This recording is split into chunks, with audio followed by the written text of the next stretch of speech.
this out of the way. So food is medicine, and there's great leverage and power in food as medicine. I'm really excited that everybody's here today. We had I know that some of you couldn't make it, and I'm glad you didn't come on that snowy morning. And I'm glad to see some friendly faces and people I don't know. And I really hope that you take some things home with you that'll make a difference in the quality of your life and in your health, and then you share it with your friends and your families, so that our whole community gets healthier. Now, there's a lot of material, but there's time for some targeted quick questions. If there's something you're thinking that you'd like a little explanation on, please let me know, ask a quick question. We'll get to that, because I really want you to leave here with that information to make a difference. One of the missions in my life, important missions, is to teach people how to take better care of themselves. And the power of food as medicine is something that's under leveraged in medicine. Big time. It's a little bit like having a basketball team, say like the Cleveland Cavaliers, and putting all of the players on the court, but not LeBron James, their star player. So if you're not using food as medicine, you don't have your star player on the field. Okay.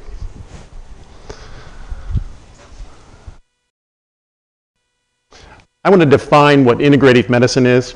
It combines the strengths of conventional medicine with effective and safe approaches in complementary and alternative medicine. It brings both together. Have you heard the term integrative medicine before, some of you? Mm-hmm. So complementary and alternative medicine, about 70% of you and people in our community use complementary and alternative medicine every year, and most of their doctors don't know that they're doing it. Most of their doctors. And complementary and alternative medicine are things like this. On the top right, you see the manual medicine or manipulative medicines, things like physical therapy and osteopathic manual medicine. These are important things that keep our structure healthy, right? Below that are mind-body techniques, things like meditation and relaxation. These are also important pillars to good health. Over on the left, we see things like energy medicine and acupuncture and Tai Chi, which we have at our Healthplex. These are wonderful things that keep the energy flowing in our body, another pillar of good health. Up at the top left, you see the biological approaches. We're going to focus on those today. The food, the supplements, etc. Okay? What's interesting is that in 2016, January 30th, nutrition, optimal human nutrition, is still considered a complementary and alternative medicine. This seems odd to me, and you'll see why. Because when it's related to other medical interventions, complementary and alternative medicine, nutrition is immensely powerful. A typical physician who has 4 years of college, 4 years of medical school, 3, 4, 5 or more years of residency training has about 20 hours of nutrition education throughout that. Now, it's important that physician knows a whole lot about these rapidly evolving surgical procedures and all of these wonderful things in medicines and medications and pharmaceuticals. They need to know that. But my point here is that we're out of balance a little bit. We're out of balance. We need to bring back education for physicians in regards to nutrition, and then the physicians need to educate their patients about it. Integrative medical centers around the country now, major medical centers have integrative medicine. Places like Duke and Harvard, Stanford, the University of Kansas. The Veterans Hospital System is one of the biggest systems in the country that uses acupuncture. I actually spent a day at the Pentagon with the chief medical officer of the U.S. Air Force doing acupuncture with him. It was a great experience. It was a life-changing experience for me back in 2007. The University of Maryland Shock Trauma Center, one of the biggest and most important shock trauma centers in the country, uses acupuncture right after the patients come in with trauma, because if they can get acupuncture going, they end up needing less pain medications, they heal faster, their inflammation goes down. These things really work. And now 33% of academic medical centers around the country uses integrative medicine. They have integrative medicine centers. So this is moving on. I trained at the University of Arizona Integrative Center. It's really the premier center in the country, 2007 through 2009. Spent 1,000 hours learning integrative medicine through those couple of years, many, many more hours since. And I trained with those 80 physicians. They were pediatricians and family docs. orthopedic physicians, gastroenterologists, pulmonologists, all over the spectrum. There was a radiologist and actually a pathologist. Pathologists are the guys that never tend to see patients, they just look at slides. But it was a great group, and they were from all around the country, and there were 8 folks that were actually from around the world: Brazil and Israel and Taiwan, Japan. So this was a great experience. And some of you might recognize this man. This is Dr. Andrew Weil, who's the father of integrative medicine in our country. And that's who started the program at the University of Arizona that I trained at. He started in the mid-1990s. What's interesting is that his first fellow actually was a University of Missouri family medicine graduate, Dr. Mazes, and she's now the executive director of the University of Arizona program.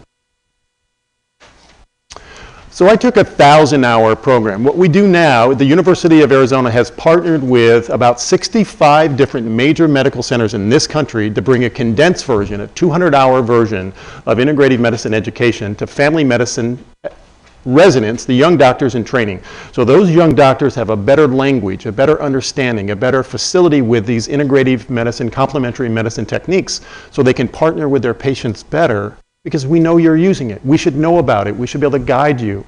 So what I'm pleased to say is that there are, again, major medical centers that have this. University of California, University of New Mexico, University of Texas in Georgia, in Connecticut, on and on and on, Hennepin County, University of Kansas.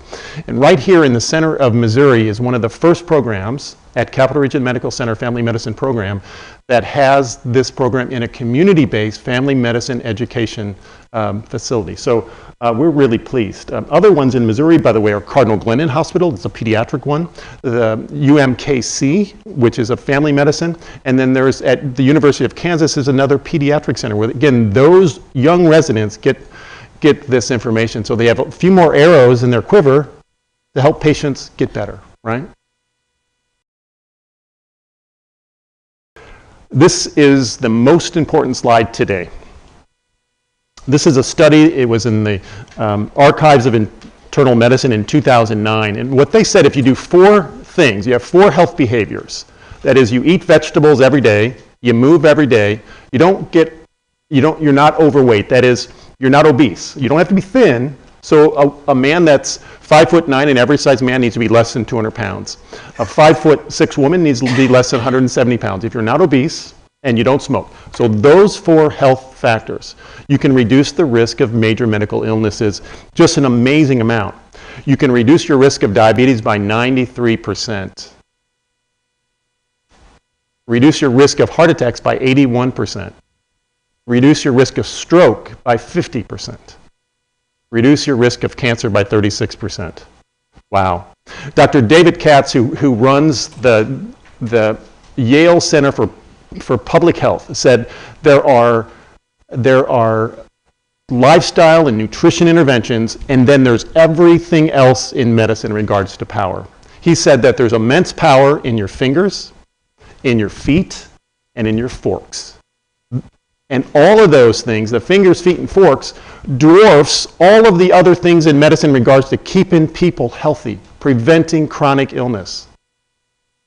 That's why I said that medical education is a bit out of balance, and that's why we're here. That's why I'm here, and that's why that's one of my missions is to teach you and have you teach your family and friends, and for me to teach the young physicians so that they can take it throughout their practice and make a big difference in people's lives.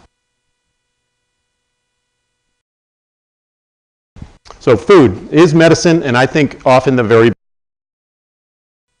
This is also a really important slide here.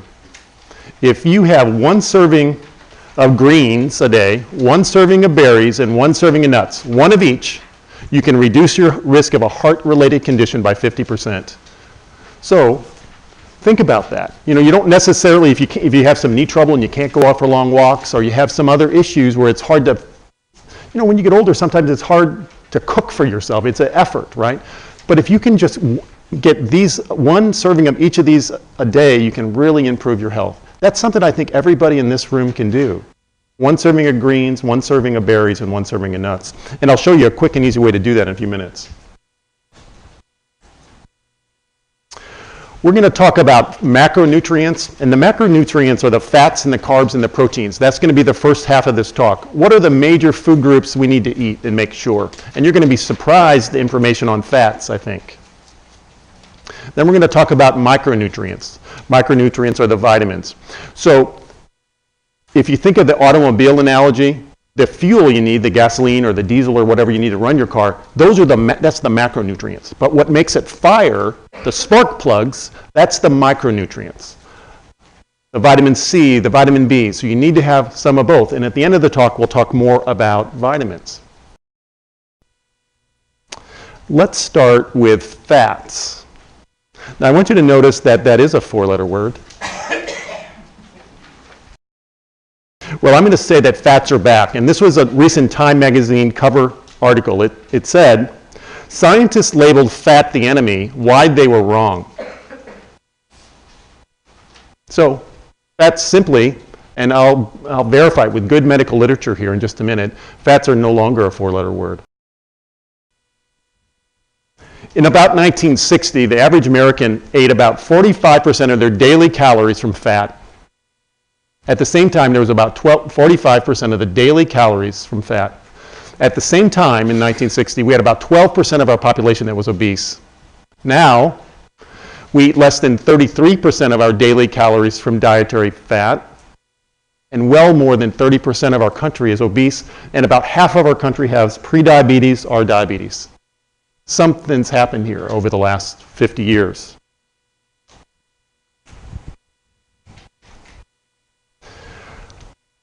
This is a summary slide, and again, I'm going to give you some medical literature on this, and I'm not going to bore you with the medical literature, but I just want to validate why I'm saying this in a minute.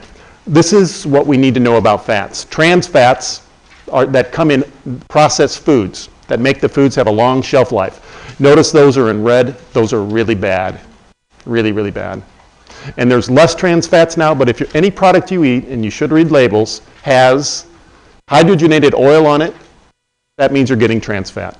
And those are very harmful to our blood vessels. Unsaturated fats down at the bottom, you can see those are in green. Those are things like vegetable oils and olive oil and avocado, okay? Those are absolutely healthy for us. We must have those. And we must have more than you might even imagine. Saturated fats are kind of in the middle. Remember, saturated fats got the bad, this bad label. Saturated fats aren't the greatest food in the world, but they're about neutral. If you have a modest amount of those, you're okay. This is a study from the American Journal of Nutrition, and it was in 2010. It was a big study, and what they said was that dietary saturated fat is associated with not associated with, reading this wrong here. There is no significant evidence that concluding that dietary saturated fat is associated with increased risk of heart disease. No evidence in 2010. We had been teaching people that it was for the last 50 years, though. This is a study in 2013. They said, the influence of dietary fats on cholesterol has been overstated. 2013. Consequently, dietary recommendations to restrict saturated fats in the diet should be revised. More information is starting to suggest that saturated fats are not so harmful, or not a demon. This is a study in 2013 where they looked at olive oil in particular and nuts. Both are really fatty, right? They looked at two groups of people. Both of them ate the Mediterranean diet, and we all know the Mediterranean diet is one of the healthiest diets on the planet, right? One group, they said, we want you to have 4 additional tablespoons of olive oil daily, or have a couple of servings more of nuts daily. So more fat, more fat. People that did this had a 30% decrease in heart attacks and strokes. More fat, less strokes, less heart attacks. Wow. This is 2014. Current evidence does not clearly support guidelines that encourage consumption of polyunsaturated fats and low consumption of saturated fats. More data suggesting that saturated fats are at least neutral. And this is one of my favorite journals of medicine. I'm kidding, the Wall Street Journal. They said that there's a questionable link between saturated fat and heart disease. 2015 dietary guidelines just came out. It is warranted to move away from total fat reduction to healthy food choices, including those high in healthy fats. So we're kind of seeing a momentum from 2010, 2013, 2014, 2015, saying that fats are okay. Saturated fats are okay, and the plant fats, the avocado and the olive oil, are absolutely excellent. Now this one's going to really, this one shocked my world. And one of the things, this is January 20th, 2016, and one of the beautiful things in my life, and my family, of course, but the ability to really have the opportunity to look at new literature, because these days I just need to wake up in the morning, open up the internet, and start reading medical literature. I don't have to go to the library, I don't have to pull journals, so I can keep up on this, and then I can translate this into information for all of you and the patients in my clinic. So this is January 20th, 2016.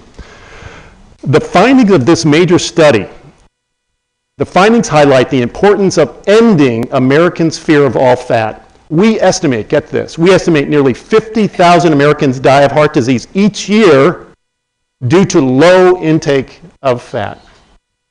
Wow, this is a major organization who published this. Spending a long time on fats because they're so important. So this is a graph that tells us the good, the not so good, and the very good. Okay, trans fats are definitely very bad. You don't want those. They increase heart disease and mortality. Saturated fats are close to neutral.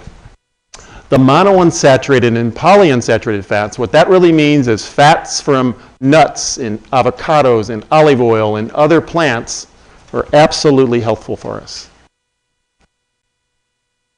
This is an American Heart Association placard on this, and I think it's a little bit behind the times, but it's pretty good.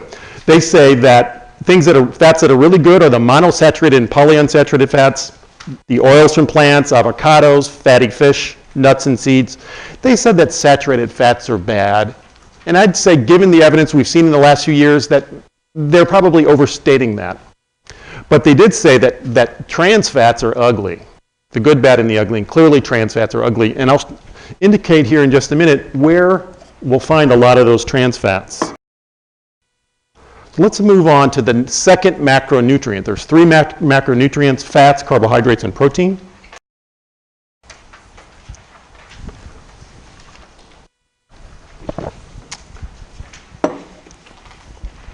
So these are wonderful foods. Look at those. Don't they just look delicious and healthy for you? These are not. These sorts of foods, the donuts and the bagels and the breads and the pizzas, these have processed carbohydrates and they have trans fats. When you see things like this, you want to limit those. You maybe have a little piece or not at all. Walter Willett is the most respected nutrition expert in this country and one of the most respected in the world, and he said this. He said that white bread, white rice, white pasta, potatoes, sodas, and sweets are 30 to 40% of the calories of most Americans. And there is absolutely nothing good about it. They lead to only harm, weight gain, diabetes, coronary heart disease, and cancer. So now we're starting to see why people are having more obesity in this country over the last 50 years. We cut the fat, we increase the carbs.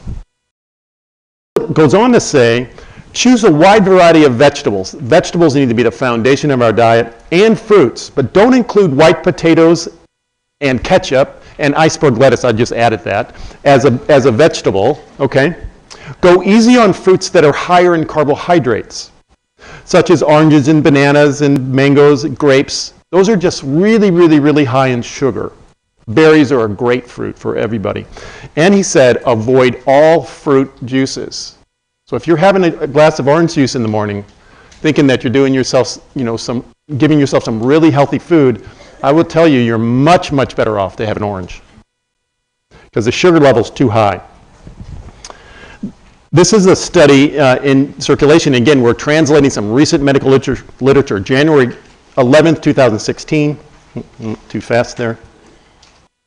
Said that sugar-sweetened beverages increase the amount of abdominal obesity. Abdominal fatty tissue causes heart disease, inflammation, okay? They actually did CT scans, real quick ones, through people that were drinking a soda every day. They had significantly more visceral, in your belly, adipose tissue around your liver and your spleen and your pancreas. This is January 12th, 2016. Women who eat potatoes are much, much more likely to have gestational diabetes. A woman that has one serving of potatoes, white potatoes a week, has a 20% increase in gestational diabetes. That's going to affect their child. One serving. 5 servings a week, 50% increase, white potatoes. White potato is just sugar, folks. It's not that you could never have it, but it's not the kind of things we should be feeding ourselves very often. January 16th, 2016. A sugar-enriched diet increased the risk of mammary tumors. Okay? Heart disease and cancer. That's what Dr. Willett said about these things. Now the data is really clear. This is carbohydrates and depression. Women who eat a high carbohydrate diet, processed carbohydrates, the breads, the bagels, the crackers, the cookies, the potatoes, had more depression. Women who ate a diet that was high in dietary fiber, whole grains, vegetables, and non-juiced fruits had a decreased risk of depression. So here's food as medicine. Food is medicine. One of the most important things you can do when you go to the grocery store the next time is start reading labels. It's going to take you more time initially, but then you'll find the best products. Let me give you an example. Many of us have peanut butter in our cupboards, right? Well, the one on the right has ingredients of peanut butter and salt. The one on the left has a bunch of other stuff in it, like sugars and hydrogenated oils. When you're in any section of the grocery store, you can usually find a really good product and a product that has a lot of junk in it. I'll give you another example. Marinara sauce or spaghetti sauces. You know, you pick one up and it might have hydrogenated oils and sugars, and the next one you pick up might have olive oil and tomatoes and spices, right? That's what you want. You want to take the time to find foods that don't have added sugar. Now, we talked about what's common to have in your pantry. What about in your fridge? Many of us have yogurt in our refrigerator, and it's a good food. The one on the right is made from milk, and that's about what it has in it. The one on the left has sugar, and then it has blue number this and red number this, et cetera, et cetera. It has other things we don't need, emulsifiers. You know, most people would say that that one on the left is a great healthy food. Tastes good, right? It's not real whole food. The closer we get to real whole food, the much better we are. And the more of those ingredients that we don't eat, those processed ingredients, the healthier we'll be. So certain carbohydrates increase our blood sugar very rapidly. Things like potatoes and sweets and breads and things like that, those sweet fruits. And then all of those beverages you see at the right, they drive our blood glucose up rapidly within a few minutes. If I see somebody on the street or in a clinic or an ER that has low blood sugar and they're confused and they're drowsy and they're sweaty, I just need to give them a little bit of orange juice. And within just a few minutes or less, their blood sugar will come back up, right? You've all seen it, or some of you have, okay? These things drive our blood sugar up. We don't want our blood sugars high. We don't want our blood sugars high. It drives our insulin high, and then insulin drives the glucose back down and makes us hungry again. So these burn fat. We want slower burning carbohydrates. So the ones on the left, the juice, the soda, the pasta, the bagels, they burn really quick. The ones on the right, that whole grain oat, the lentils, the kale, the sweet potato, those are slow burners. They're more like a log on the fire, so they keep us full for hours and hours without ever really making our blood sugar spike. Now, on this slide is something of a high glycemic food, but you know, if you go to the grocery store and you read the front of the box, they're going to tell you this is a heart healthy food because it's made of whole grain oats, right? The problem is once you grind those oats or any other grain into powder and then make them into something else, they're just like sugar. They're just like sugar because our body can absorb them so quickly. But instead, if you have steel-cut oats, which is the oat still in the whole form, and it takes your body hours to digest, then you never bump your blood glucose. And this is much better for diabetes, for heart disease, for abdominal obesity. So grains in the whole form. Like quinoa is a grain that you can make in 20 minutes, and you eat it in its whole form. You know, wheat comes in something called a wheat berry. So if you like wheat, you know, boil up some wheat berries. You know, it takes 30 minutes or so, and then you have wheat in the whole grain form. Not, you know, whole grain bread is wheat ground into powder, made into bread, so high glycemic. But whole grain wheat berries in the whole form. So that's the difference here. So we used to think whole grain was good. Now it's grains in their whole form that is really good for us. So if you eat things like vegetables and fruits and beans and nuts and meats and fish, those are low glycemic. They burn slowly. They give you energy and great nutrition. They never bump your glucose. They never bump your insulin. They do many, many good things for you. So what's at the heart of the problem with food? Is it things like beef and butter, like we were taught? Or is it things like this that come in bags and boxes and come to us through our driver's side window? This food that we see in that picture is what that family, this middle-class American family, ate over a 7-day period. There is some good food there. There's a lot of processed foods there. Pizzas and breads and sodas, okay? This is very high glycemic. It's no wonder that half of America has prediabetes or diabetes. A little bit about what happens if you eat a low carbohydrate diet or a high carbohydrate diet. So you want to lose some weight. So if you go on the standard low carbohydrate diet, and this is a study, it's called the A to Z study, and they looked at the the high carb diet, low fat diet.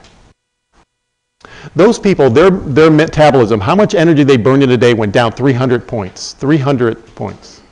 So when they ate less food, they also burned less energy, so it was really hard to lose weight. The people who ate the high fat diet, their metabolism stayed at the same rate. So when they decreased their food intake, they still burned the same amount of energy. 300 calories more than the high carbohydrate group. 300 calories is what you'd burn if you got out and you start running a 6-minute mile for an hour. So if you want to exercise much, much less, or you can exercise at that kind of level, then you probably want to do a higher fat diet if you want to lose weight. This is a book by Dr. Ludwig, 2016. He is professor of public health at Harvard, pediatrician, and an expert in nutrition.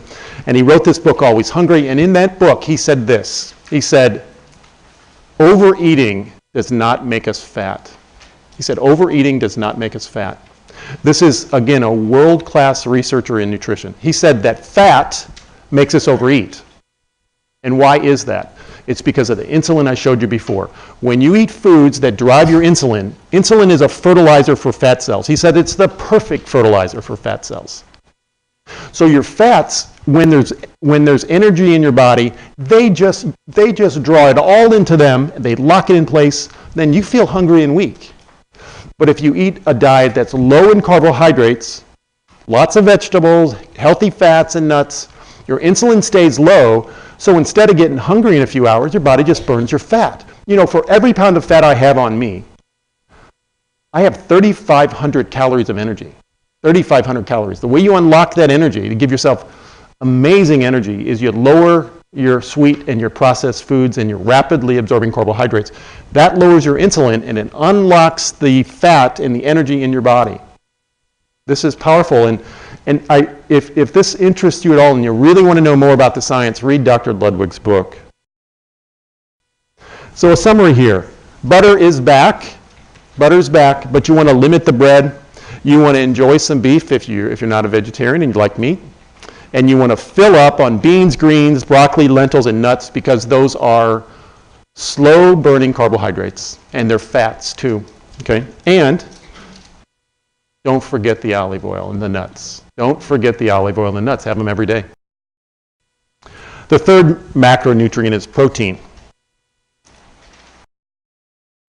The reason protein is important is because when we get older, we lose muscle.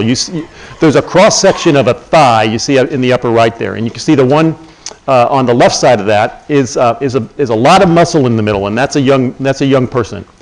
And then an older person, you can see that the tissue's almost half fat and that the muscle has gone away. You need to have protein in your diet and some exercise to limit protein loss in your muscles. This is important. This is called sarcopenia.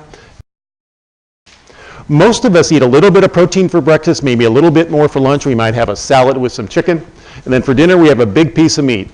That's common. That's the way I grew up, right? I had cereal for breakfast, right? You don't get very good protein absorption when you do it this way. This is information from Dr. Douglas Patton Jones, and he's from Texas University. He is a researcher at NASA, and he put astronauts to bed for 30 days. Why did they do that? Because they want to see what would happen with their muscle loss, because it would be like going to Mars, okay? And they found if they gave them 30 grams of protein with each meal, so they had a good amount of protein with breakfast, lunch, and dinner, they lost very little muscle. If they did it the other way, the standard way we eat protein, they lost a lot of muscle. He also studied in the hospital. You know, if you're hospitalized, and I trust none of us will be here anytime soon, if you're hospitalized with an infection, within 4 days, you can lose 15% of your muscle loss. Muscle in your body. And if you do that, it's going to be hard to get out of bed. It's going to be hard to fight infection. So they found if they gave people that were admitted to the hospital with infection 30 grams of protein with each meal, they got out of the hospital sooner. They fought their infections better. How's that? That's food as medicine.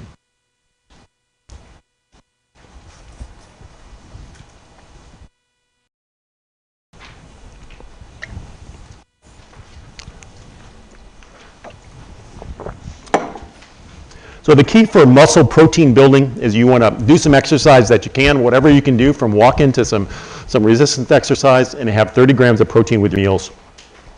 And recognize protein can come in lots of different forms. You don't have to eat meat necessarily or fish.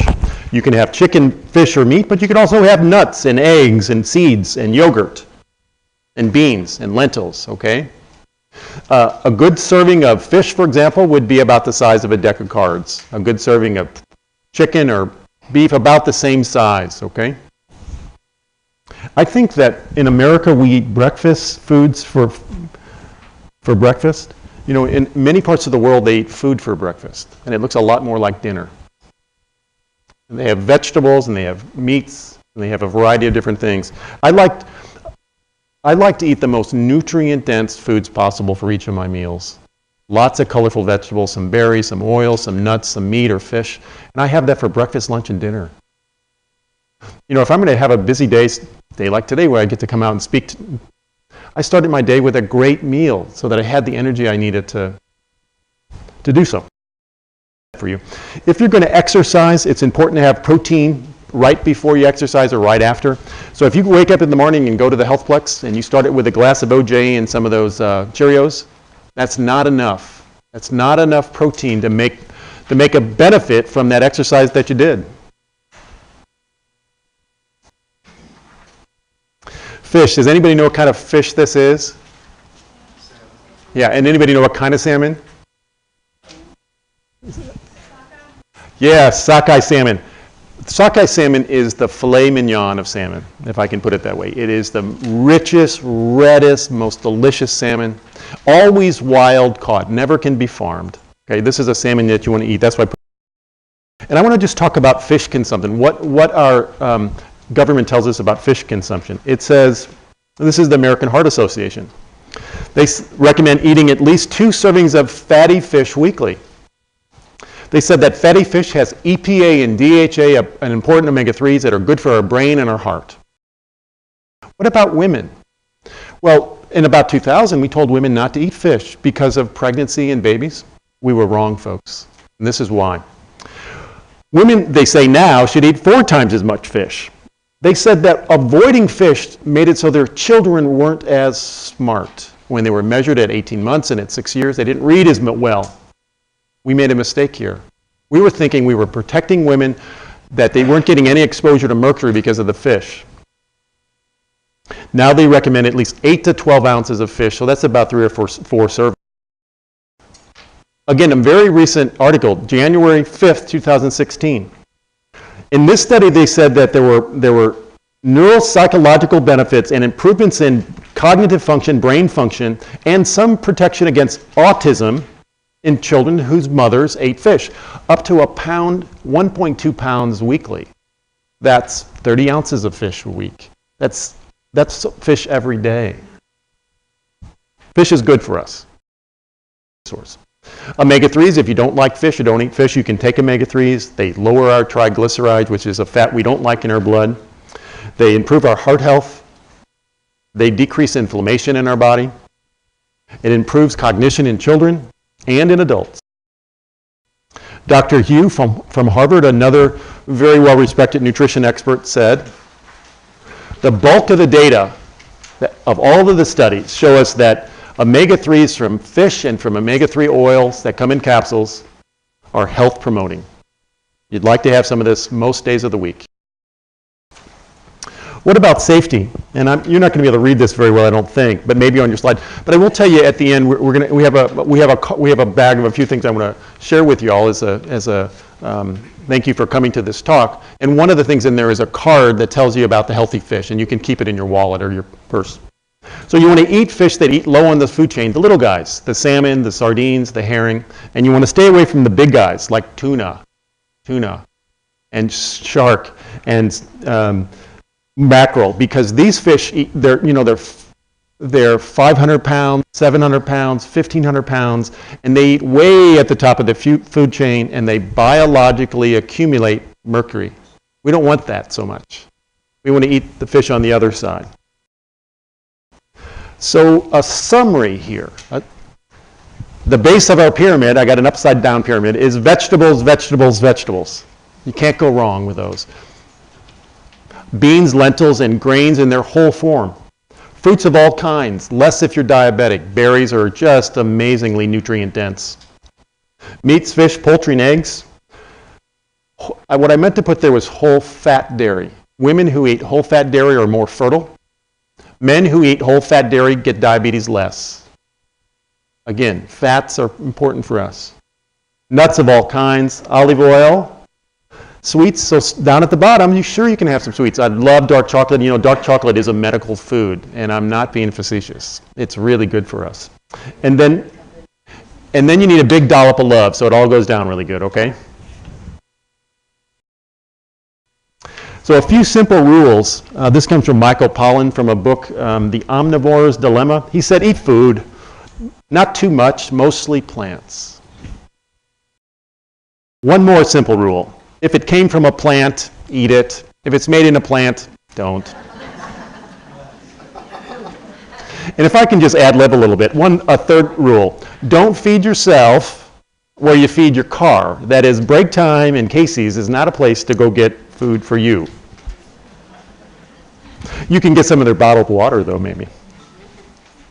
Okay, this is a green smoothie recipe. Remember I said that eating a serving of nuts, berries, and greens will improve your life and health and decrease your heart disease by 50%. This you don't have to put all of these things in there, but this is a smoothie recipe. 2 to 3 cups of greens, an apple, 1 cup of blueberries. There's your berries. There's your greens. A cup of yogurt for some protein. Some unsweetened almond milk. So if you're going to pick some almond milk from the store, get a good unsweetened brand. So now we have our greens, our berries, and our nuts right there. A banana or an avocado, which will make it smooth and delightful. Some ginger, that'll give it some. Yes, ma'am. So would that replace a meal then? Would that be your breakfast? Absolutely, it's a great breakfast, and it's a great breakfast. I like to have a high-speed blender because we don't like to juice things. We like to blend it up so we get all the fiber, and we have a nice Vitamix at home. When we make it, we fill it up. That's 4 servings. You know, we can share that over the next couple of days. It does just fine in your refrigerator. And for me, my larger meals at lunch and at breakfast, and I'll often have a smoothie and a part of an avocado and nuts for dinner or something like that. Really nutrient dense. I like ginger because it adds some delightful flavor, and I like cinnamon maybe in it. So that's the smoothie, and if you mix it up,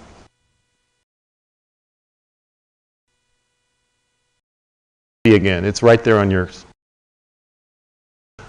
So Oscar Wilde said, I can resist everything except temptation. Me too. You don't have to be perfect, folks. You don't have to be perfect. Greens, berries, and nuts every day. Move your body. Don't smoke. You're going to have great health benefits. Try to get nutrient-dense foods because you want to put the best fuel. I mean, you want to feed yourself like you are a prized racehorse. You want the best fuel possible, but you don't have to be perfect. And when I go to St. Louis a couple times a year, I might just end up on Highway 66 and But I want to give you an ice cream recipe here in the middle. This is a guiltless ice cream recipe. You need 3 ingredients. A can of coconut milk, chilled. This stuff is fat through and through. You open it up, it looks like Crisco. Okay? 5 cups of frozen berries or more. Okay? Third ingredient, some real maple syrup, which is one of the best sweeteners around. Okay? You mix that up. Now, this is something that we've served many, many times at our home. People can't believe that it's healthy ice cream. It's a good food. It's not something you'd have, 7 days a week, but once or twice a week, this can be delicious and very good for you. There's that recipe.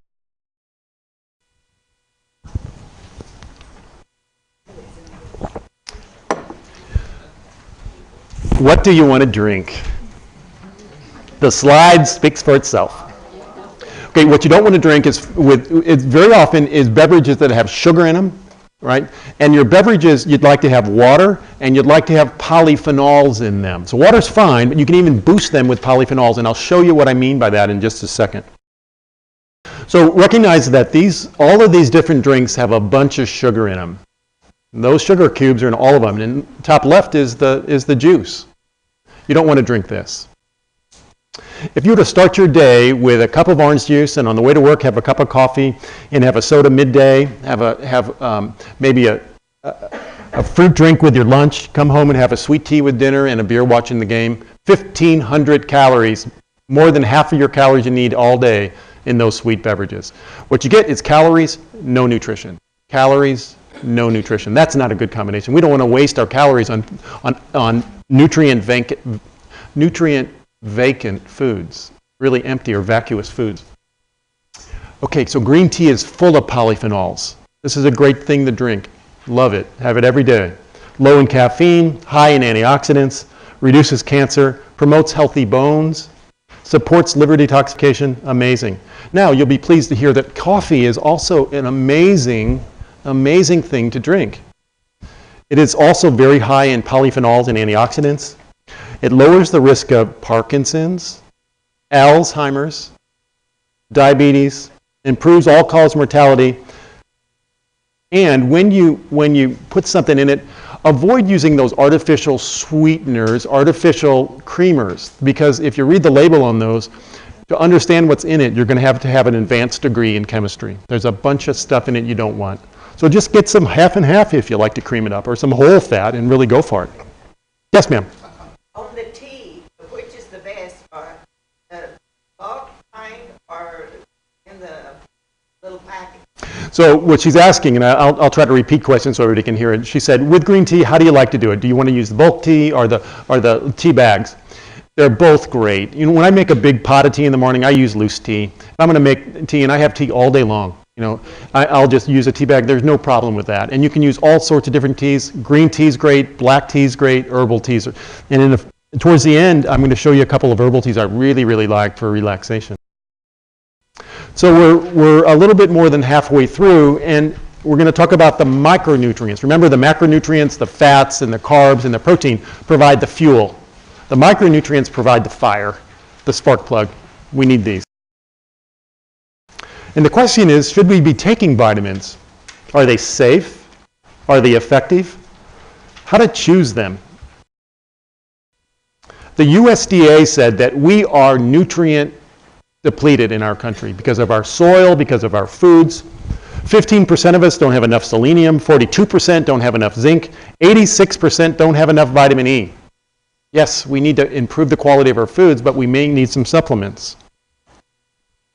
This is worse in the poor, folks, and it's even worse in the obese. Okay? For a typical 20 to 30-year-old, they get about 40% of their calories from these 10 foods. Soft drinks, pizza, beer, hamburgers, white bread, cakes, donuts, French fries, potato chips, rice, cheese or cheese spread. These are nutrient-poor foods with a lot of chemical additives that we don't want either. But if we're eating these sort of foods, it's not too surprising that we're low in these important nutrients. And again, Dr. Ames, an important researcher, said that this is worse in the obese and worse in the poor. Our medications that us doctors prescribe, and some of you patients need to have, also make us lose many of our nutrients. CoQ10, folate, calcium, magnesium, many different medications from the blood pressure pills to the estrogens that we use to the PPIs, the purple pills, the diuretics, deplete our body of important nutrients. These are 30 of the most essential vitamins and minerals. We're not going to talk about all of them, but we'll talk about a few. This is the chart of human metabolism. It kind of looks like the map of the back streets of London, doesn't it? I mean, it's really complicated. And many of the medical people, folks in this room and myself, we had to memorize this in biochemistry. Yikes. And I forgot it all. Until a few years ago that I realized food is medicine, and I needed to understand this. So there are about 20,000 genes in the human body. They make about 20,000 proteins and enzymes. Those 30 essential vitamins and minerals I showed you make those enzymes work. Magnesium is involved in every DNA repair enzyme that protects us from cancer. Zinc is a cofactor in 2,000 different enzymes. If you don't get these, Dr. Ames from University of California, Berkeley said, if you don't get enough of these, you simply age faster. You simply age faster. Vitamin trials, and I'm going to give you the pluses and the minuses here, okay? I'm going to start with a few minuses. There was a trial called the CARROT trial because they used high doses of vitamin A, and they found that if they gave this to people that smoked, they had increased lung cancer. We've got to know this. We've got to know the ups and downs and the good and the bad about supplements. The ATBC trial, they used some vitamin A, beta carotene, and they used vitamin E. There was increased lung cancer in smokers. This is a trial called the SELECT trial, and they used selenium and vitamin E in the unnatural form, and there was increased prostate cancer. The Iowa Women's Health Study showed that women who took a multivitamin with iron had increased risk of death. Wow. So maybe we need to be careful with our vitamins. We do. The Annals of Internal Medicine said just 2 years ago, beta carotene and vitamin E and possibly high doses of vitamin A are harmful, period. Other antioxidants like folate and B vitamins and multivitamins and multiminerals are just ineffective. This journal said they're ineffective. Wow. Let's look at more data. This is a big study of physicians. It's called the Physicians' Health Study. And what they showed is that in this large trial of male physicians, daily multivitamin supplementation modestly but significantly reduced the risk of cancer. Wow, so this is different than what that other journal told us. Vitamin supplementation during breast cancer treatment. Women who were given a multivitamin had an 18% reduced risk of dying of breast cancer.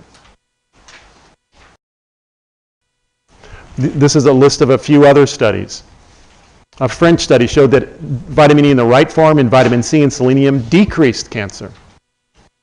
An Israeli study, vitamin C and CoQ10 improved blood vessel health and lowered blood pressure. The journal Circulation, vitamin E and vitamin C decreased the disease in the carotid artery. So there's lots of studies, and there's more, that tells us that vitamins are important. And on the other hand, we know that that many of us are nutrient depleted in our country. So it makes sense, but we have to do it right. This is a study about age-related eye diseases. And when we gave things like low-dose beta-carotene and vitamin C and copper and vitamin E, that there was a 25% decrease in progression of macular degeneration. So I think that for people that have breast cancer, people that want to prevent cancer, people that want to protect their eyes, I think these supplements are important. So says these studies, and I agree with them. Let me summarize what we know. All of the negative studies show that they use vitamin E and beta-carotene or iron. Vitamin E, beta-carotene or iron. We need to be careful with those. Vitamin E comes in, when you get it in a plant form, you get it in an avocado, you get it in whole grains, it comes with 8 different brothers and sisters. All of them work together and they balance their effect. When we use them in multivitamins, we usually just put one of them. It's called DL-alpha tocopherol, okay? 1 out of the 8. Well, it's not surprising then we may not be getting the benefits of vitamin E. We need to avoid beta-carotene. And we need to leave out iron for everybody except women who are menstruating, okay? This is an example of a multivitamin to help you know how to choose one. One tablet is a serving.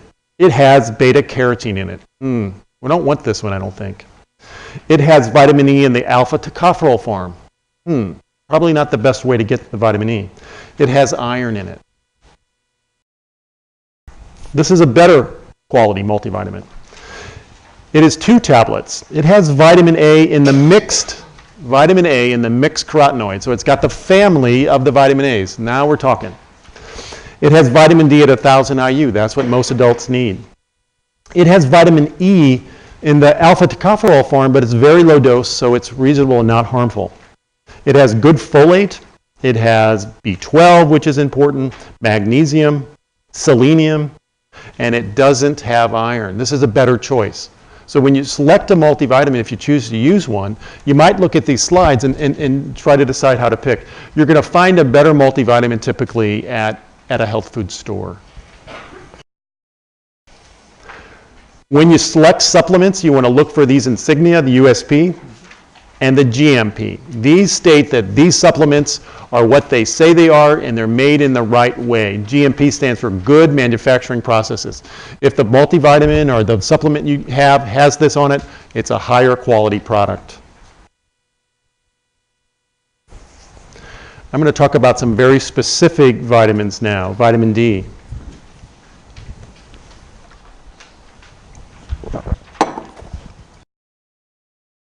That last slide showed us that about 70% of us are low in vitamin D. Why don't you want to be low in vitamin D? Because it increases the risk of heart disease and hypertension and inflammation. It increases the risk of autoimmune disease like multiple sclerosis and Crohn's disease and rheumatoid arthritis. It increases brain health issues like dementia and depression. It increases the risk of cancer. It increases our susceptibility to infection. This is a curve of all-cause mortality, dying of any reason. And if your vitamin D level is low, your risk of all-cause mortality is high. And as you get your vitamin D level into the 40 to 50 range, it's the lowest place it can be. That's where most of us need it. That's why we need our level. The role of vitamin D in reducing cancer. Clinical studies strongly suggest that vitamin D deficiency increases the risk of cancer. Vitamin D in dementia. 1,700 patients 65 years and older followed for 6 years. Vitamin D levels less than 20 increase the risk of dementia by 69%. Vitamin D levels less than 10 increase the risk of dementia by 122%. This is from our Journal of Public Health. They simply said, vitamin D testing is needed in everyone these days. It's not expensive. You want to know what your level is. I routinely check my patients, winter and summer, and I see levels under 20 all the time. All the time.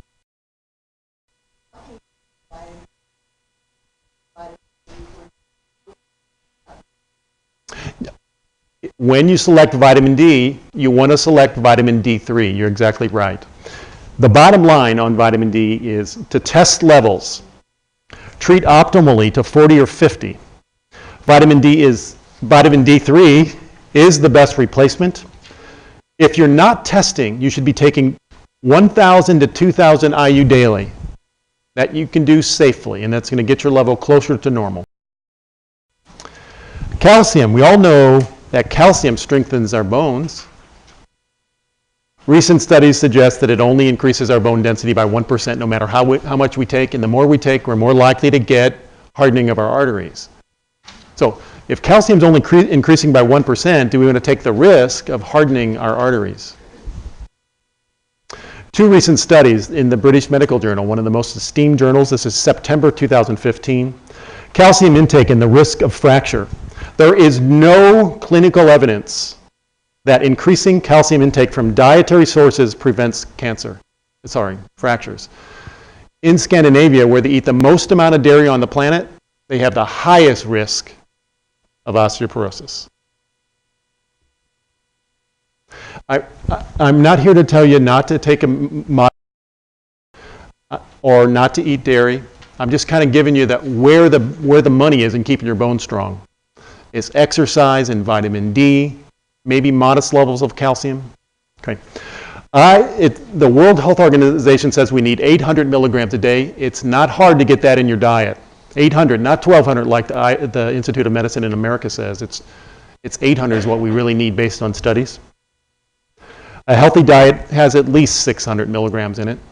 So I recommend for my patients 200 milligrams or 300 milligrams once or twice daily.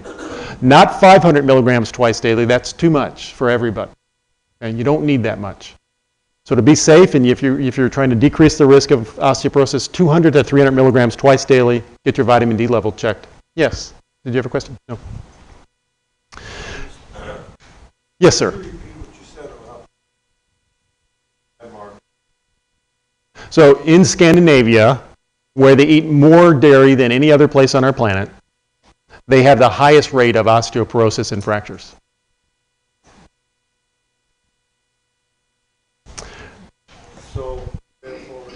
So therefore, the point of that is that calcium is only modestly helpful, as we saw at best, and you don't have to have dairy. Whenever I talk to people in my clinic about changing their diet for any particular reason, doctor, where am I going to get my calcium if I'm taking in less dairy? And some people need to because of allergies and things like that. So in this list of foods, many foods have calcium in them. Yes, you need some calcium, but look at the cup of almonds has 400 milligrams. That's more than 8 ounces of milk. 8 ounces of milk has about 270. A serving of broccoli has nearly 100 milligrams. A serving of turnip greens, 200 milligrams. It's not hard to get calcium in your body in the proper amounts by eating real food. All sorts of different real foods here. Vitamin K2. Vitamin K2 is probably the most important vitamin you have not heard of. Vitamin K2 is the traffic cop for calcium in our body. It sends the calcium to our bones and away from our arteries. We're not talking about vitamin K, the coagulation vitamin K. We're talking about the K2. It builds strong bones. We get it. Standard vitamin K is found in green leafy vegetables. Vitamin K2 is found in grass-fed butter and in green plants, other green plants, okay? Actually, the cows change vitamin K that they get from the greens they eat into K2 for us by a fermentation process, grass-fed butter. So if it's a cow that's eating a bunch of corn like most of our dairy cows eat, they're not producing much of the K2 for us. You can supplement, and I recommend this for most adults older than age 50 to have K2 at about 50 to 200 micrograms daily. Safe. Magnesium is a wonder drug. We're switching to an important mineral. At least half of our population is low in magnesium. It does so many different things, protects our DNA. We lose it if we're on a diuretic medication. We lose magnesium or can't absorb it if we're on a PPI, the purple pill that lowers acid. It improves all sorts of things: muscular tension, restless leg syndrome, sleep, and constipation. It is a gem for anybody that has constipation. The side effect of too much magnesium is diarrhea. Okay, so if you're a person that tends towards constipation, magnesium is safe and effective. Calcium, by the way, causes constipation. And when I see some of my elderly folks coming in on 1,200 milligrams of calcium every day, and they have constipation, I take them down on their calcium. Their bowels start moving better. Calcium slows peristalsis through the gut. Yes, ma'am.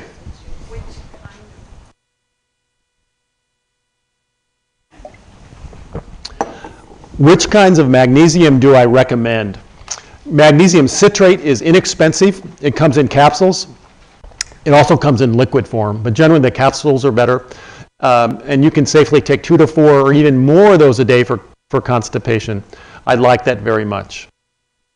There's others, and we use others for specific reasons, but now In medicine these days, we're moving towards personalizing your care. Instead of saying the average person does good on this medication and the average person needs this much nutrition, this much supplements, we can now do testing to personalize it. And one of the things we do in our clinic is we do advanced nutritional testing, that I can look at every one of those essential 30 vitamins, minerals, and fats and tell you where you're at.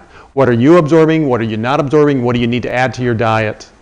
So this is a way to really know what nutrients you need. This person was way low on B vitamins, way off into the red there. We look for amino acids too, which are important in brain health because it makes our neurotransmitters, and it's important in muscle health as well. We look at essential fats.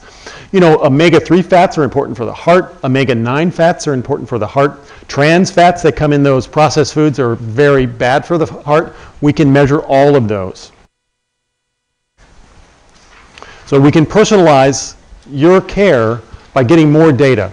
And when I do a talk in about a month or so on cardiovascular health, and I'm just going to stop a minute and say that during the spring I plan to give 2 or 3 different talks, and in the fall a few others. So the next one we're going to do is at the end of February, early March, and it's going to be on cardiovascular health. What does high cholesterol mean? How can you treat it? How do you understand your risk? How can you personalize your care rather than saying your cholesterol is 200, you need to be on a cholesterol medication? Okay. Later in the spring, we're going to talk about detoxification. In the fall, we're going to talk about gut health. So we'll do a few of these, again, because one of my goals is really to get this information out to each and every one of you so you can use it. So if any of those topics interest you. This slide is about skin cancer prevention, so if there's any golfers out there, you know that you need to protect your skin with sunscreens and things like that. Niacinamide, a very special niacin. Niacinamide, or also called nicotinamide. It's the non-flush niacin, very safe. 500 milligrams twice a day has been shown in a large study in Australia to decrease skin cancer by 23%. Probiotics. Does anybody take a probiotic? Yeah, see, great. Probiotics are healthy bacteria. And when I do my gut talk, I'll talk about how these bacteria really are gut buddies. They're our buddies. They do so many things for us. Probiotics are healthy bacteria that help with our immune system and other things. They come in foods like sauerkraut.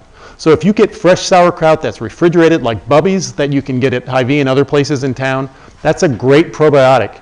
That's food as medicine. Also comes in whole fat yogurt that has live cultures in it. Okay, that's another place to get that. It can also come in supplement form. Studies show that it helps with irritable bowel syndrome, constipation, diarrhea, prevents diarrhea associated with taking antibiotics, prevents diarrhea when you travel as well. It helps with people with asthma and allergy and autoimmune conditions. And get this, if you give a child that's in daycare a probiotic every day, they get less GI infections and respiratory infections during the winter. By taking a probiotic in the gut, they get less chest infections. And what that means is their mom and dad can spend more time at work, right? And the child doesn't have to suffer through those illnesses. Isn't that amazing what those things can do for our immune system? Yes, ma'am. You also want to take the probiotics. Sorry. Curcumin is one of my favorite substances. It's an antioxidant. Curcumin comes from the spice turmeric, and you can see that at the bottom right. It's naturally antibacterial, naturally antiviral. It's anti-inflammatory. It's anti-cancer, and it helps our liver. How's that? And so you can put turmeric in your spice. There's turmeric tea. You can put turmeric in your smoothie like I do. And if you have brain health issues, you can take curcumin, which is an extract of turmeric, to help your brain. And in fact, Dr. Gary Small from UCLA said, we are seeing that curcumin treatment delays the buildup of plaques in the brain and helps with cognitive performance. This is a book. I actually just got this book, 2 Weeks to a Younger Brain, Dr. Gary Small, UCLA researcher. This is a study with curcumin and inflammation in the brain. People who take curcumin that had medication-resistant depression did better when they had curcumin twice a day. It lowered inflammation in the brain. Now we know that depression is caused in part by brain inflammation. Curcumin is safe, very, very safe. So some basic supplement recommendations. Yes? As much as you can tolerate. How much turmeric might you put in your smoothie? You know, typically we're going to put a cup. You know, if I make if we make a big blender full, you might put 3 or 4 tablespoons in there, something like that, right? And so I'm hearing from my expert in the back that maybe, so you know, there are recipes that you can put as much as 4 tablespoons, but it has a pretty potent flavor to it. So you might start maybe with a tablespoon of it or a teaspoon and then work your way up. You know, you can, I've seen a recipe where a person put a full cup of it in there. You know, turmeric is it's in our mustard, right? Was there another question there? So typically 2 tablespoons I'm hearing in a big blender full.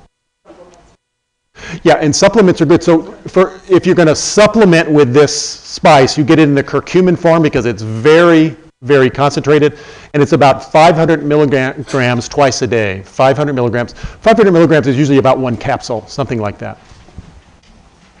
So let me give you some basic supplement recommendations. I think for most of us, a good quality multivitamin makes sense. I think it's an insurance policy. I think for most of us, vitamin D makes sense. I'd say for all of us, vitamin D makes sense. Omega-3 fish oils make sense for all of us. Okay, so the top 3 are in bold. Those are the 3 that I recommend for all of us. The next ones I'm going to list, if you have specific conditions, you may add these, okay? So calcium, if you have bone-related issues, 200 milligrams once or twice a day. Vitamin B12 is low in many of our adults older than 50. That says CoQ10 if you're on a statin medication or if you have energy issues or blood pressure issues. Very safe. Vitamin K2 if you have heart-related concerns or bone-related concerns. Magnesium if you have diabetes, if you have constipation, if you have restless leg syndrome. Magnesium is very important to add. A probiotic if you have any sort of GI disturbance. And remember, we can optimize by testing. So I show you several different supplements. I don't mean that anybody should be on all of these, right? The top 3, the bold ones for most people, and then you might select those other ones, and you can also consult with your practitioner. Yes, sir? Any controversy about fish oil capsules?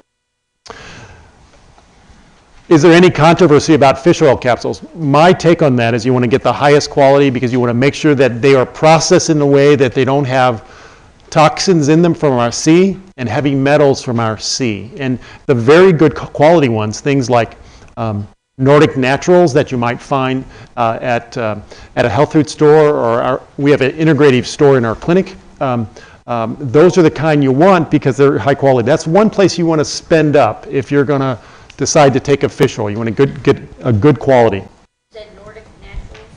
Yes, yes. Yes, sir.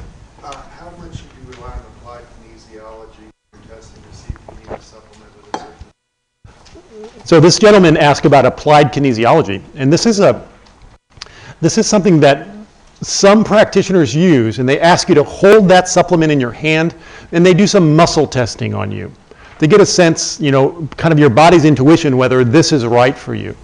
And I will tell you there's really no scientific evidence for that. So if you go to studies and you go to the medical literature like the New England Journal of Medicine or major medical journals, this muscle testing does not have a scientific basis. Now, there are some practitioners that are very intuitive, and they can, you know, they have this healing sense, and they can use the muscle testing, I think, in a generally safe way. It's not something that I do. I like to use evidence-based medicine. So I'm not an advocate, but I've seen it be used by very experienced clinicians with some benefit. Generally not recommended by myself, though. Natural relaxation teas. So these are, you know, drinking teas, the green teas, the black teas, and the herbal teas are just great for us. And so you want to be drinking liquids all day. You like liquids with polyphenols. Lavender is a wonderful tea. Passion flower is another wonderful tea that you might have after dinner to kind of help you relax and get ready for the nighttime sleep. And chamomile is one of my very favorites. Chamomile is very relaxing, but it also relaxes the gut. So people that have irritable bowel or bloating and things like this, a little bit of chamomile tea will relax the enteric nervous system, the nervous system that controls the gut movement and the gut and the contractions of our intestines. So chamomile is wonderful for our brain and wonderful for our gut. It's also anti-inflammatory. So these are wonderful teas, and they're available at health food stores and other places. Yes? Ice, does that change its effectiveness? There's some people that say if you put it on ice, it would be a little bit less effective because some of those polyphenols will actually precipitate out because of the cold onto the rim of your glass. Have it on ice, enjoy it. One of my favorite ways to make tea is to take 2 or 3 tea bags, put it in a pitcher of water, and just let it sit for an hour. It's called a cold infusion. And you may not get all of the nutrients out, but you get a lot of them, and it's a delightful, fresh tea. And it gives you, for me, it's a wonderful way to drink more water that makes the water more interesting, and actually better for us, too. Food is powerful medicine. Please remember, 1 serving of greens, berries, and nuts decreases your heart disease risk by 50%. We can all do that. We can all do that. Yes? The nuts, if they have salt or anything on them, or are they? So when you select nuts, what kind of nuts? Does salt matter? Where do you get your nuts, etc.? I like to get my nuts from a health food store or a place where you get the nuts in bulk or in the produce section, so they're going to be fresher and generally not salted. But in some of the bulk bins, they will have things like, the salted cashews and salted pecans. What we often do is get several, we like to have nuts in our pantry. We might get several different nuts, most of them unsalted. We might mix them together and have, say, 1 salted variety in there to give you a little bit of that salt. Most of the food that you have at home, you're not going to get too much salt on. But I wouldn't eat a whole lot of salted nuts every day. I like to mix it up personally. What's your feelings on salt in general? When you eat from home, when you cook your food from home, when you eat whole real food, you should salt your food. When you eat out, when you eat processed things from bags and boxes, you're getting way too much salt. You need to salt your food when you cook your greens and your sweet potato and your squash and your broccoli. You want to put a little bit of salt on though. For most people, even people with congestive heart failure, a modest amount of salt is now found to be safe. But I'll tell you, I like to eat fish, and once in a while I stop at a sushi restaurant in Colombia. And every time I do that, and I'm doing it much less these days, when I wake up the next morning, I'm puffy. I'm puffy because of all the salt. When I eat, fish at home and I put extra salt on my meals, a lot of times because I like salt, I don't wake up puffy. When you eat the processed foods, the foods from restaurants, you're getting way too much salt. And if you look at it now, and they're going to have to publish it, there's thousands of milligrams in a standard meal at a typical fast food restaurant. That's too much. Okay, so we're getting to the end. Food as medicine, often the very best medicine. Was there another question out there? Yes, sir. Yes, sir. Enzymes. Eat more as you age? So enzymes are what our pancreas produces to let us break down our fats and our carbohydrates and our protein. We often have less as we age. Some people need more, and that's something that we talk about in individual visits to see if you need that to help you digest your food. I think some people do. Let me finish this last slide, and then what we'll do is we'll turn to questions for the last several minutes, okay? This is information about nutrition consultations that we do at our office now. Joni Hall is our nutrition educator at our office. She's actually right over here in the audience. We're glad to have her. She started with us in December. She took a program, an integrative nutrition program through a New York-based facility over the last year. And so all of you that have attended, you can get a discount if you'd like to see her once. Well, usually it's $50 for an hour, and we'll make that $30. And I think it says that you have to use it by March 1st. So if you're interested in that, we'll be glad to do that. And at the end, there's a little bag that's available for each and every one of you. And in it are a few things like a Nordic Naturals omega-3 oil, just so you can kind of get a sense of those. And I'd encourage you to bite into this capsule and taste the oil. Because fish oil, if it tastes bad, it's rancid. And so the really good oils taste good. There's that fish card I talked about. There's Joni Hall's card and my card and my nurse practitioner's card. There's a cup of tea, and the bag I got was comforting chamomile, and I'm pleased about that. There may be different teas that you'll get. And then last, there's a discount. We have an integrative medicine store that sells some of our favorite supplements and some of our favorite foods, actually, in our clinic, because food is such powerful medicine. For example, one of the things we sell there is olive oil, because we select our olive oil very carefully. Some of you probably saw that 60 Minutes program a couple of weeks ago about how olive oil can sometimes be adulterated. We also have some other things in there, low carbohydrate foods and so forth. So this is a 10% coupon, and I think it also has to be used by March 11th, so if you're interested in that. And now, thank you for listening. We have a few minutes for questions. If anybody needs to leave because it's getting long for them, feel free to do that. If you just do that quietly, make sure you get your bag, and I'll answer questions. What happens if I go to you for a consultation? Tell me, what do you do? I don't know if I can say that in public. So what we do is we assess we assess what your goal. The question was that if you come to me as a physician at our integrative clinic, maybe how is it different? How do we work? What we do is we ask you what your goals are. We want to know what your health goals are. We want to know what your health conditions are. We're going to go through how you move every day. What are you eating? What are your medications? What are your supplements? And then we'll talk about what testing may or may not be needed. And then we try to bring it all together to have a specific plan for you. Almost everybody that comes to us as a new patient then will see Joni Hall, our nutrition educator, because we leverage food as medicine in a big, big way. It's very common in our clinic, very common for people to come in on several different medications for diabetes and hypertension and high cholesterol and stomach problems and reflux, that over time we're able to, with partnership with the patient, to make changes so that those medications are needed less or not at all. A man that we saw last October, 337 pounds, feet were swollen, could barely move. In his early 50s, a young man on multiple medications for hypertension, for diabetes, for fluid, right? We taught him about this nutrient-dense, vegetable-based diet with healthy oils and healthy meats, got him on some supplements, had him work with our nutrition educator. He said to me last week when I saw him, the week before last, he said, "Dr. Link, I want to thank you." I said, "Why?" He goes, "Because you saved my life." He was more than 50 pounds less. His feet were not swollen. His cholesterol, total cholesterol, was 96. We had to take his cholesterol